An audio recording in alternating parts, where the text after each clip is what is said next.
រឿងនេះរឿងស្រឡាញ់គ្នាជាមួយប្រសង់នៅជាមួយគ្នា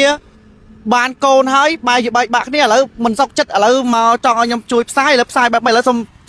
រឿងរ៉ាវដំបូងយ៉ាងតិចបន្តិចមកបងមក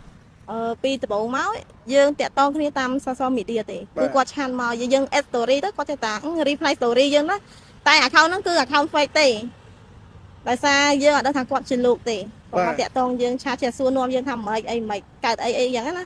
ឡងរហូតដល់យើងតាក់ទងនិយាយត្រូវគ្នានិយាយទៅនិយាយមកដឹងចិត្តដឹងផ្លៅគ្នាបានយើងដល់ថ្នាក់មានកូនមានអីហ្នឹង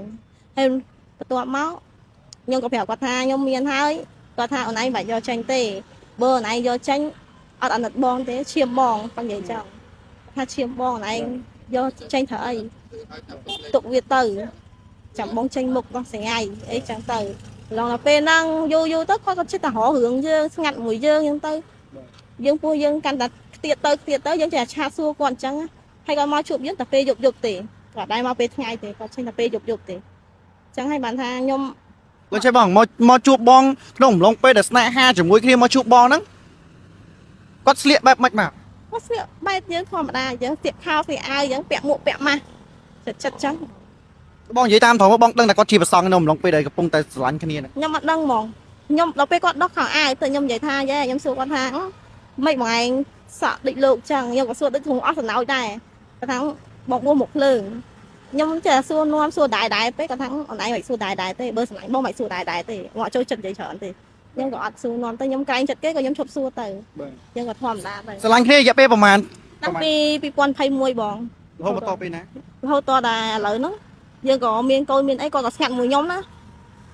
ណាបងអញ្ចឹងរយៈពេលច្រើនឆ្នាំដែរតែអត់ដឹងជាប្រសងខ្ញុំអត់ដឹងថាខ្ញុំសម្រាប់កូនបាន2ខែបងសម្រាប់កូនបាន2ខែខ្ញុំចេះតែតាមសើចមើល account សើចមើលអីតាមសួរគ្នាគាត់ចឹងទៅខ្ញុំដឹងថាគាត់លោកគេថា